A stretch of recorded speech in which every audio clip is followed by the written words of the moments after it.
प्यारे बच्चों, कक्षा 6 के इतिहास विषय में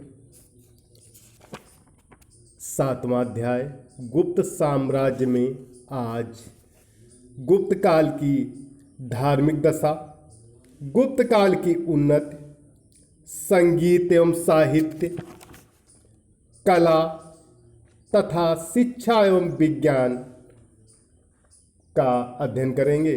तो देखिए, धार्मिक दशा। गुप्त काल में ब्राह्मण धर्म को राजकीय संरक्षण प्राप्त था।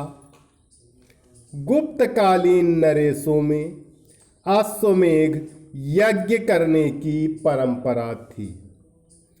अधिकांश सम्राट वैष्णव धर्मावलंबी थे, यानी अधिकांश सम्राट वैष्णव धर्म को मानने वाले थे, किंतु उनके मंत्री, सामंत या उच्चाधिकारी शैव धर्म भी मानते थे। इससे ऐसा प्रतीत होता है कि उस समय धर्म पालन की स्वतंत्रता थी। उस काल में शक्ति पूजा के रूप में भगवती, भवानी, गौरी, पार्वती, अन्नपूर्णा आदि देवियों की उपासना की जाने लगी थी। इसके अतिरिक्त अन्य देवताओं जैसे गणेश तथा कार्तिकेय की पूजा आरंभ हो गई थी। ब्रह्मा भी पूजे जाते थे। नालंदा विश्वविद्यालय बौद्ध धर्म का प्रमुख केंद्र था।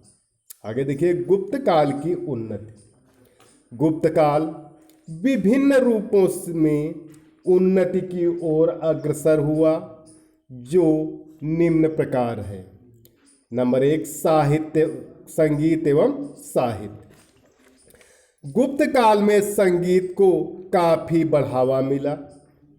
समुद्रगुप्त स्वयं एक दक्ष वीणा वादक था, जिसका प्रमाण है उसके द्वारा जारी किए गए सिक्के, जिस पर उसे वीणा बजाते हुए दिखाया गया है। गुप्त काल में साहित्य की काफी प्रगति हुई। गुप्त सम्राट साहित्य व विद्या प्रेमी थे। उन्होंने कवि एवं लेखकों को आश्रय दिया। चंद्रगुप्त द्वितीय विक्रमादित्य के दरबार में 9 रत्न थे। इन 9 रत्नों में कालिदास मुख्य थे, जिन्होंने अभिज्ञान शाकुंतलम, रघुवंशम तथा कुमार संभवम जैसी विश्व प्रसिद्ध रचनाएं की। शूद्रक और विशाखदत्त इसी समय के सांस्कृतिक कवि थे।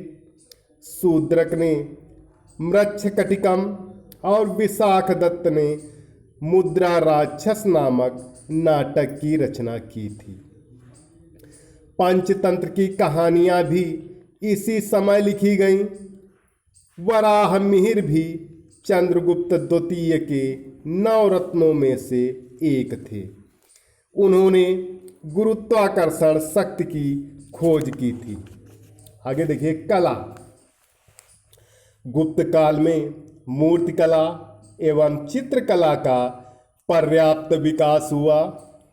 इस काल में बनाई गई मूर्तियां हिंदू, वैष्णव, शैव, बौद्ध, जैन आदि धर्मों से संबंधित थीं। औरंगाबाद के पास अजंता एवं एलोरा की गुफाएं इसी काल की बनी। इन गुफाओं की दीवारों पर बुद्ध के जीवन से संबंधित घटनाओं का चित्रांकन किया गया था। इनके रंग आज भी फीके नहीं पड़े हैं। आगे देखिए, शिक्षा एवं विज्ञान। गुप्तकालीन शिक्षा प्रणाली अत्यंत संगठित एवं उन्नत दशा में थी। शिक्षण कार्य गुरुकुल में होता था। वेदों की शिक्षा के साथ साथ पुराण, स्मृति, तर्कशास्त्र, दर्शन शास्त्र, न्याय, व्याकरण आदि की भी शिक्षा दी जाती थी। गुप्त काल की राष्ट्रीय भाषा संस्कृत थी। इस काल में विज्ञान का विशेष विकास हुआ था। आर्यभट्ट एवं वराहमिहिर इसी समय के वैज्ञानिक थे। आर्यभट्ट ने बताया कि पृथ्वी गोल है तथा सूर्य की परिक्रमा करती है। यह बात तब कोई नहीं जानता था।